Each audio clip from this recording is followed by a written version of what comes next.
Civil code लागू करने की तैयारी में है और इसके लिए सरकार की तरफ से कमेटी का गठन भी कर दिया गया। तो यूनिफॉर्म सिविल कोड को लेकर सरकार की क्या तैयारी है, इस रिपोर्ट में देखिए। यूनिफॉर्म सिविल कोड को लेकर धामी सरकार ने जो वादा किया था उसकी तरफ एक अहम कदम बढ़ा दिया है। धामी सरकार ने यूनिफॉर्म सिविल कोड को लेकर कमेटी का गठन किया है, जिसमें 5 सदस्यों को शामिल किया गया है। इस कमेटी में जस्टिस प्रमोद कोहली, जस्टिस रंजन देसाई, सुरेखा डंगवार, मनु गौड़ और शत्रुघ्न सिंह को शामिल किया गया है। कमेटी के गठन के साथ ही सीएम धामी ने साफ कर दिया है कि प्रदेश में चुनाव से पहले बीजेपी ने जो वादा किया था उसको पूरा करने की तरफ कदम उठा दिया गया है। चुनाव से पहले हमने संकल्प लिया था। चुनाव के बाद पहली जो हमारी मंत्रिमंडल की बैठक हुई थी, पहली शपथ ग्रहण के बाद हमने उसमें ये सर्वसम्मति से फैसला ले लिया था कि हम उत्तराखंड के अंदर सभी के लिए समान नागरिक संहिता लाएंगे और उसके लिए कमेटी बनाएंगे। आज हमने वो कमेटी बना दी है और कमेटी जल्दी ही ड्राफ्ट तैयार करेगी और ड्राफ्ट तैयार होने के बाद हम उसको लागू करेंगे। यूनिफॉर्म सिविल कोड को लेकर कमेटी का गठन हो चुका है। वहीं सीएम धामी ने साफ कर दिया है कि कमेटी की रिपोर्ट के आधार पर सरकार अपना अगला कदम उठाएगी। Team news state. यूपी में 3 आईएएस 4 पीसीएस अधिकारियों का तबादला। इस वक्त की बड़ी खबर आपको बता दें, अश्विनी कुमार पांडे विशेष सचिव पर्यटन विभाग बनाए गए। रिया केजरीवाल मुख्य विकास अधिकारी लखनऊ, संजीव कुमार मौर्य मुख्य विकास अधिकारी बलरामपुर। पीसीएस की अगर हम बात करें तो शिवनारायण को एसडीएम मैनपुरी बनाया गया है। पीसीएस कुलदेव को एसडीएम मैनपुरी बनाया गया और रश्मि सिंह सहायक निदेशक के पद पर तैनात की गई हैं स्थानीय निकाय निदेशालय में और सविता शुक्ला सहायक निदेशक बनाई गई हैं स्थानीय निकाय निदेशालय में। तो ये वो तमाम तबादले हुए हैं। 4 पीसीएस अधिकारियों का तबादला हुआ है। एक और बड़ी खबर ग्रेटर नोएडा से आपको बता दें, युवक का स्टंट करते वीडियो वायरल। हाथ में हथियार लेकर कर रहा है स्टंटबाजी। हाईवे पर गाड़ी के ऊपर बैठकर स्टंट। तो बड़ी खबर आपको बता दें, ग्रेटर नोएडा से बड़ी खबर सामने आ रही। युवक का स्टंट करते वीडियो वायरल हुआ है। हाथ में हथियार लेकर स्टंटबाजी कर रहा। तस्वीरें आप देख सकते हैं।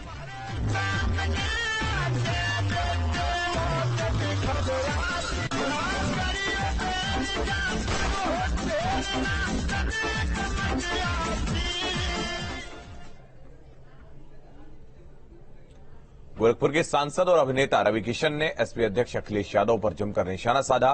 उन्होंने कहा कि वो अपनी हार को पचा नहीं पा रहे हैं और फ्रस्ट्रेशन में आकर तू तड़ाक पर उतर आए हैं। रवि किशन ने ज्ञानव्यापी मसले पर कहा कि नंदी का मुंह उस तरफ क्यों है।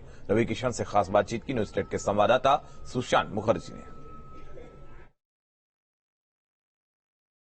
सियासत के गलियारों में इस समय सदन की कार्रवाई को लेकर काफी गर्माहट है। इस पर बात करने के लिए हमारे साथ हैं गोरखपुर के सांसद और अभिनेता रवि किशन जी। रवि किशन जी, सदन में जो भाषा होती है काफी मर्यादित होनी चाहिए, पर पिछले दिनों जिस तरह का हमने देखा, जिस तरह से भाषा का सदन में प्रयोग किया गया, वो सिर्फ सदन की भाषा ही नहीं बल्कि देश के कोने कोने तक, आम जनता तक पहुंची। किस तरीके से देखते हैं आप इस भाषा के प्रयोग को? देखिए, अबे तुबे अब बप ये सब शब्द हम लोगों को तो सिखाया नहीं गया। हम भी पार्लियामेंट जाते हैं, हम बड़े बड़े डिबेटों का हिस्सा भी हैं, आप लोग जानते हैं, लेकिन ये भाषा हमको नहीं। और इतने बड़े नेता हैं माननीय अखिलेश जी, विपक्ष के आज बहुत बड़े नेता, पूर्व मुख्यमंत्री और उनके पिताजी मुख्यमंत्री, और वो राजनीति परिवार में इनकी परवरिश हुई। तो हम जैसे लोग जो नए आए हैं, हम लोगों को ये भाषा बड़ी अपमानजनक लगी। और जहां पे एक सत्ता में आज पूज्य महाराज जी को इतनी बड़ी बहुमत के साथ लोगों ने जीत के जिता के भेजा, तो उन्होंने पूरे 25 करोड़ की आबादी को भी दुखी किया। आप जाते हैं तो क्या देखते हैं? आप बता रहे थे कि कुछ जिक्र कर रहे थे कि अब जब जाते हैं तो कुछ नहीं देखा। हम जाइला जब भी तो हम कैसे लगा कि काहे नंदी जी वहर ताकत है, काहे हमारे महादेव यहर बैठल है, वो वहर काहे रूट के काहे वहर बैठल है। तो हमके लगत रहे वो बात हमारे हमेशा कपारे में चलत रहे।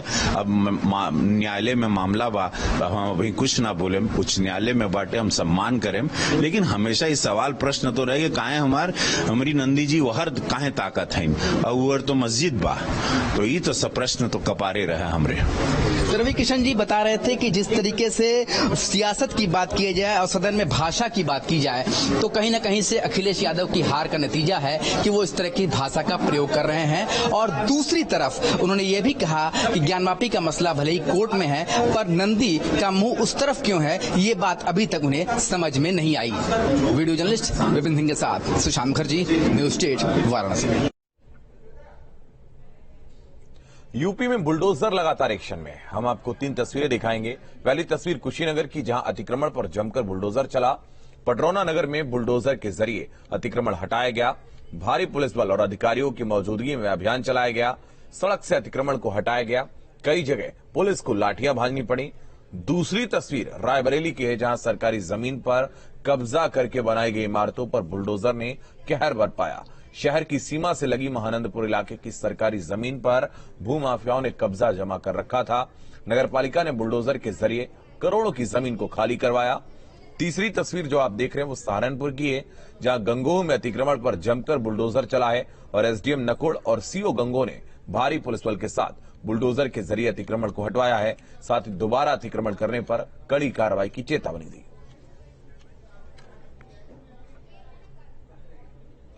मेरठ में अवैध निर्माणों पर सरकार के पीले पंजे ने उनको जमींदोज कर दिया। प्रशासन ने लाला लाजपत राय मेडिकल कॉलेज में बड़ी कार्रवाई की है। पिछले कई सालों से अवैध रूप से काबिज लोगों के अवैध निर्माणों को हटाया गया। साथ ही कई सरकारी आवासों में अवैध रूप से रह रहे कैंपस के बाहरी लोगों से मकानों को खाली करवाया गया।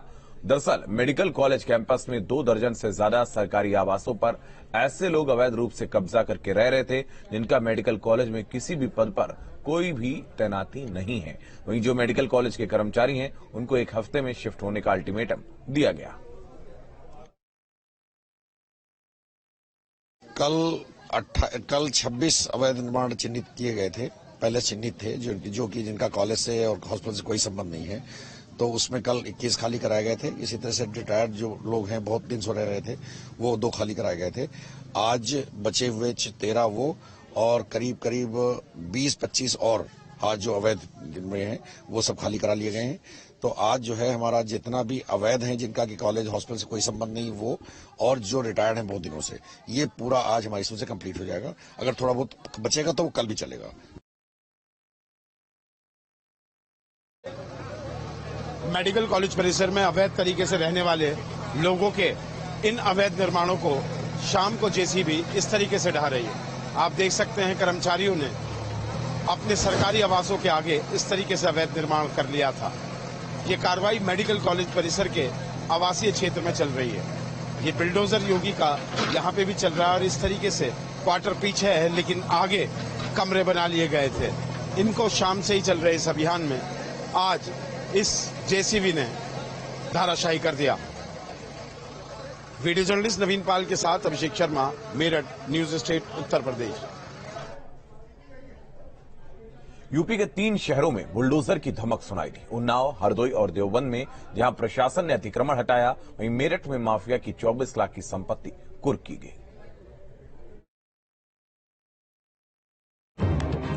यूपी के सीएम योगी आदित्यनाथ बुलडोजर बाबा के नाम से मशहूर हैं। अवैध कब्जे की कमर तोड़ने के लिए फिर बाबा के बुलडोजर की धमक 3 शहरों में सुनाई दी। देवबंद में अतिक्रमण पर चला बुलडोजर। अब तक 13,438 बीघा जमीन कब्जा मुक्त। देवबंद में अवैध कब्जे पर बाबा का बुलडोजर चला। यहाँ प्रशासन ने अभियान चलाकर सड़क किनारे अतिक्रमण को हटवाया।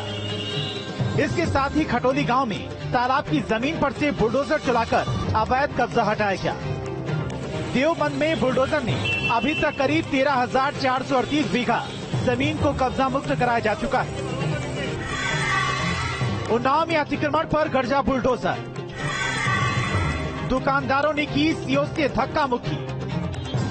देवबंद के अलावा उन्नाव में अतिक्रमण को बुलडोजर ने जमींदोज कर दिया।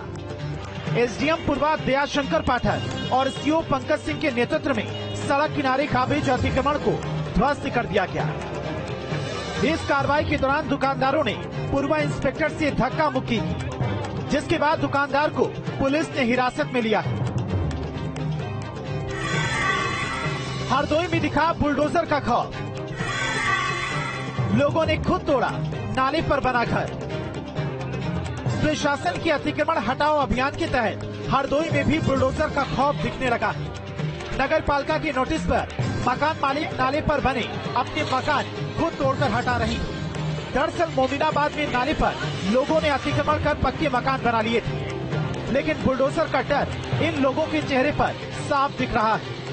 एंटी इंक्रोचमेंट ड्राइव चल रहे हैं, जो अस्थायी अतिक्रमण और जो नालियों पर खासतौर पर के बना के रखे थे, साफ सफाई में जहां दिक्कत होती थी, नाली सफाई में जहां दिक्कत होती थी, लोगों को एजुकेट करने से, उनको बताने से, समझाने से बहुत सारा अतिक्रमण स्वतः ही लोगों ने हटा लिया है। अवैध कब्जे पर तो प्रशासन का बुलडोजर चल रहा है, लेकिन साथ में माफियाओं पर योगी सरकार की कार्रवाई भी चल रही है। मेरठ के सोतीगंज में पुलिस ने एक और बड़ी कार्रवाई की। कुख्यात गैंगस्टर और वाहन कटर अजहरुद्दीन उर्फ अज्जू की 24 लाख की संपत्ति कुर्क कर ली गई। इनमें उसका मकान, 3 दुकानें और उसकी कार समेत 2 अन्य वाहन शामिल हैं। एक मकान में किराएदार थे, उन्हें भी 1 घंटे में मकान खाली करने को कहा गया। मकान खाली होने के बाद पुलिस ने मकान भी सीज कर दिया और कार्रवाई का नोटिस एक बैनर पर टांगकर चस्पा कर दिया गया। कुख्यात वाहन कटर अजहरुद्दीन की सोतीगंज में ये संपत्ति कुर्क की जा रही है। आप देख सकते हैं ये बैनर यहाँ पुलिस टांग रही है और सीधा इस पे लिखा है माननीय न्यायालय जिला मजिस्ट्रेट मेरठ के आदेश संख्या फला दिनांक 14/5/22 के अंतर्गत धारा 14(1) गैंगस्टर अधिनियम 1986 के अनुपालन में अजहरुद्दीन उर्फ अज्जू पुत्र महबूब निवासी 84 उत्तरी सोतीगंज थाना सदर बाजार मेरठ व उसके परिजनों द्वारा अवैध रूप से अर्जित की गई संपत्ति आवासीय भवन मकान नंबर 126/1 हाल नंबर 141 FF कुल क्षेत्रफल 62.72 वर्ग मीटर उत्तरी सोतीगंज जो कि अवैध रूप से अपराध कारित कर अर्जित की गई है। संपत्ति को राज्य सरकार के पक्ष में कुर्क अटैचमेंट की जाती है। वीडियो जर्नलिस्ट नवीन पाल के साथ अभिषेक शर्मा, न्यूज स्टेट, उत्तर प्रदेश। बागपत में पुलिस की दबिश के दौरान खुदकुशी के मामले ने अब राष्ट्रीय मानवाधिकार आयोग ने बड़ा कदम उठाया है। इस मामले में मानवाधिकार आयोग ने यूपी सरकार को नोटिस दिए हैं। दरअसल 25 मई को बागपत में पुलिस ने दबिश दी थी। दबिश के डर से एक महिला ने अपनी 2 बेटियों के साथ जहर खा लिया था। वहीं इस मामले में अब राष्ट्रीय मानवाधिकार आयोग ने यूपी सरकार को नोटिस दिया है।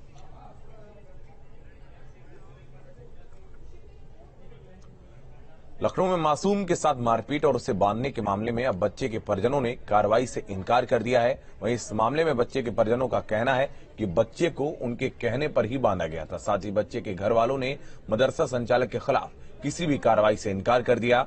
बच्चे के परिजनों का कहना है कि उनका बेटा काफी परेशान करता था और इसीलिए ये कदम उठाना पड़ा।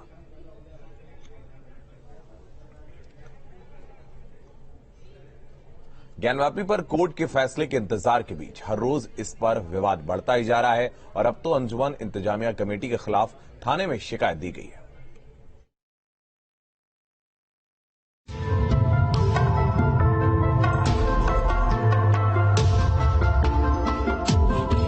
क्या ज्ञानवापी में शिवलिंग से छेड़छाड़ की गई?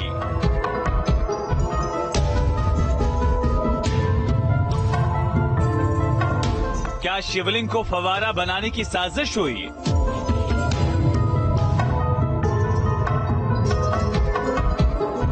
क्या शिवलिंग के ऊपर चक्री लगा दी गई?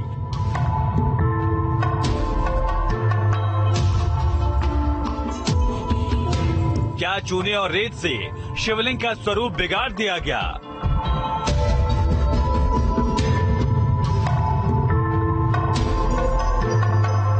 क्या ज्ञानवापी में वर्शिप पैक्ट का उल्लंघन हुआ? ये वो सवाल हैं जो हिंदू पक्ष और विश्व वैदिक सनातन संघ लगातार उठा रहा है और अब तो अंजुमन इंतजामिया कमेटी के खिलाफ थाने में शिकायत भी दी गई है। शिकायत में आरोप है कि इंतजामिया कमेटी ने 1991 के वर्शिप पैक्ट का उल्लंघन किया है। इसके लिए तर्क भी दिए गए। विश्वनाथ मंदिर के धार्मिक चरित्र को विध्वंस करने का आरोप है। जहां मस्जिद मौजूद है वहां आदि विश्वेश्वर का मंदिर है। यानी अब तक जिस वर्शिप पैक्ट का हवाला देकर मुस्लिम पक्ष माहौल बिगाड़ने का आरोप लगा रहा था, अब अपने ही जाल में फंसता दिख रहा है। हिंदू पक्ष कह रहा है कि शिवलिंग को फवारे का रूप देने की कोशिश की गई। तस्वीरें देखिए। शिवलिंग के ऊपर एक चक्री नुमा आकृति दिखाई दे रही है, जिस पर 5 रेखाएं हैं और काली शिवलिंग पर सफेद चूना लगा दिख रहा है, जिसे देखकर अनुमान लगाया जा सकता है कि इसे शिवलिंग पर अलग से लगाया गया है। शिवलिंग था वो मुस्लिम पक्ष के कब्जे में था और जो ये फव्वारा कह रहे हैं उसको एक्चुअली डैमेज किया है इन्होंने और फव्वारे में 63 सेंटीमीटर का जो छेद पाया गया है, जो एडवोकेट कमिश्नर साहब ने भी कहा है, वो छेद इन्हीं लोगों ने किया है। उसके ऊपर एक चक्री टाइप की चीज इन्होंने रखी थी, जो आप सीमेंट का 5 खांचा देख रहे हैं वो इन्हीं लोगों का किया हुआ है और जो चक्री है वो इनके स्टोर रूम में है। कुछ दिन पहले की घटना है, वो चक्री को ले जा रहे थे जिसको सीआरपीएफ ने रोक लिया और वो अभी स्टोर रूम में उसकी वीडियोग्राफी फोटोग्राफी हुई है। एक बार जब मेंटेनेबिलिटी डिसाइड हो जाएगी तो ये बात भी हम कोर्ट के सामने रखेंगे। 10 घंटे में 10 मिनट का सर्वे, लिखित दस्तावेज और वीडियो सबूत फिलहाल कोर्ट के पास हैं और वहां हिंदू और मुस्लिम पक्ष दलीलें रख रहे हैं। कोर्ट को तय करना है कि आखिर ज्ञानवापी का सच क्या है। Team news state. ज्ञानवापी परिसर के सर्वे का वीडियो फुटेज वायरल होने की आशंका जाहिर करते हुए विश्व वैदिक सनातन संघ प्रमुख जितेंद्र सिंह बिसेन ने डीएम कौशल राज शर्मा को पत्र लिखा।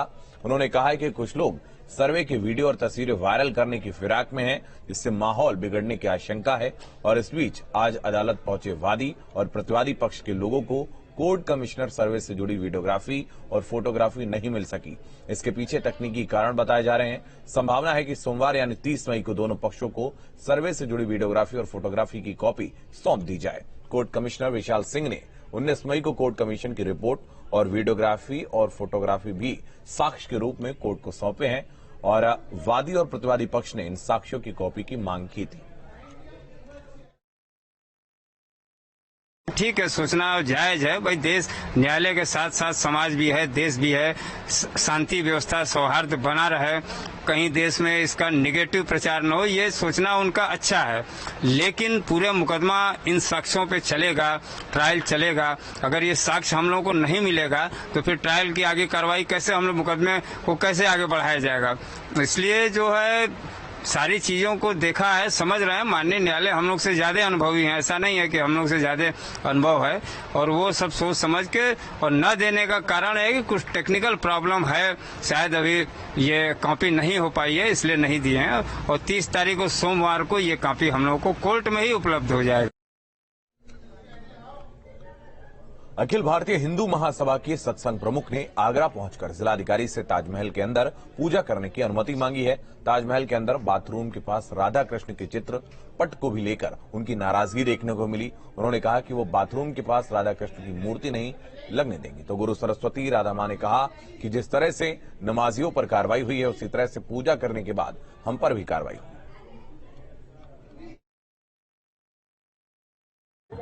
खूबसूरत इमारत ताजमहल लगातार विवादों के घेरे में है। कल ताजमहल में कुछ पर्यटकों ने नमाज पढ़ी और नमाज पढ़ने के बाद उनको अरेस्ट किया गया, लेकिन बाद में उन्हें जमानत मिल गई। और इसी बात से आक्रोशित हिंदू समाज के लोगों ने एक ज्ञापन देने की बात जिलाधिकारी को कही। उनकी तमाम मांगे हैं। सीधे हम इन्हीं लोगों से बात करते हैं। अखिल भारतीय हिंदू महासभा से हैं, साध्वी जी हमारे साथ मौजूद है। और जहाँ कहीं भी यदि हमारे भगवान को यदि कुछ कोई भी किसी प्रकार की आस्था के नाम पर परेशानी होती है, कई समय से मुझे इस ताजमहल को लेकर के, जहां पर बाथरूम बना हुआ है ताजमहल में, तेजो महल में, वहां पर हमारे भगवान राधा कृष्ण की जो मूर्ति है वो बाथरूम के पास में जो लगाई गई है, भगवान ने हमारे सपने में आकर के कई बार इस तरह से निर्देशित किया कि आप हमारी अनन्य साधक कहलाती हैं, तो आप हमको उस जगह से या तो हटाइए, हमको हमारे निजी स्थान पर लाके विराजमान कीजिए, और या फिर उसका वहां पर जो भगवान शिव का जो शिवलिंग है तेजो महल में, या फिर जहां पर उनका जो पानी गिरता है बूंद बूंद करके, हमको वहां पर स्थापित कराइए। यह आपकी जिम्मेदारी है, आप हमारी साधक होने के नाते। तमाम लोग मौजूद थे और उन्होंने स्पष्ट शब्दों में इस बात को कहा है कि अगर मुस्लिम समाज के लोग ताजमहल में, तेजो महल में नमाज पढ़ सकते हैं तो फिर हिंदू समाज के लोग पूजा अर्चना क्यों नहीं कर सकते हैं। उनको जमानत मिली है तो हम भी इस प्रक्रिया से गुजरने को तैयार हैं। वीडियो जर्नलिस्ट मनोज के साथ आगरा से विनीत दुबे, न्यूज उत्तर प्रदेश। मेरठ में अजीबोगरीब विरोध देखने को मिला है। दुकान को लेकर ऐसा विवाद खड़ा हुआ कि मेरठ के मेडिकल थाना अखाड़ा बन गया। यहां बीजेपी कार्यकर्ताओं ने जमकर हंगामा किया है। यह हंगामा पुलिस पर अभद्रता का आरोप लगाते हुए किया गया। गुस्साए बीजेपी कार्यकर्ताओं ने थाने के गेट की दीवार पर पोस्टर लगाया जिसमें लिखा दिखा बीजेपी कार्यकर्ताओं का थाने में आना मना है। इस दौरान काफी हंगामा मचा। आरोपी पुलिसकर्मियों पर कार्रवाई के आश्वासन के बाद यह हंगामा शांत हुआ है।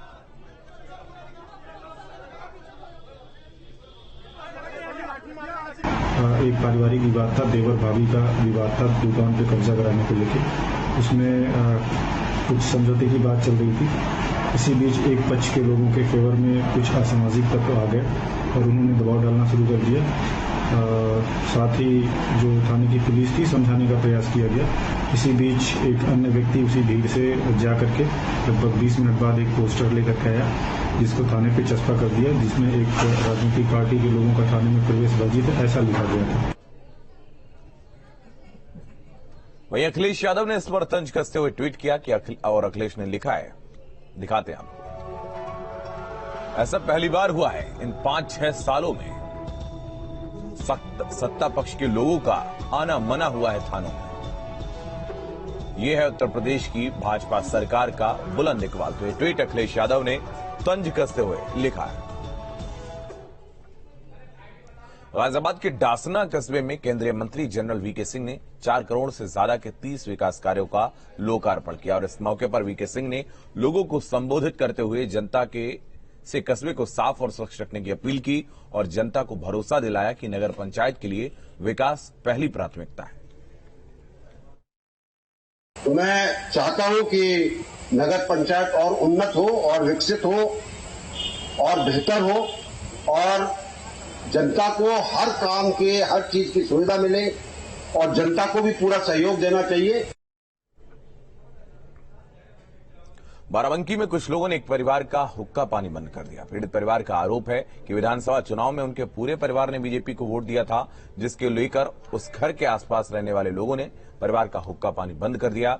वहीं पीड़ित परिवार का कहना है कि इलाके के लोगों ने उनके पूरे परिवार के मस्जिद में नमाज पढ़ने पर भी रोक लगा दी है और परिवार में किसी की शादी में शामिल होने वाले लोगों से 20,000 रुपए की वसूली की बात कर रहे हैं। हमारे पास परेशानी आ रही है कि हमारे लड़के की शादी है और 30 तारीख को बारात जाएगी। हमने जिन लोगों को निमंत्रण दिया गांव में अपने, उन लोगों को अली असगर और खलील अहमद, इसरार अहमद और मुबारक अली, इन लोगों ने गांव वालों को टाइट किया कि जो मकान आरिफ ने लिया है वो मकान मदरसे में दे दें तो हम सब लोग इनके यहाँ खाना खाएंगे। और हमने खुल करके बीजेपी को वोट दिया। ये लोग कह रहे हैं कि इनको गांव से निकाल दो। तो इस बुलेटिन में फिलहाल इतना ही। आप लगातार बने रहिए न्यूज़ स्टेट के साथ।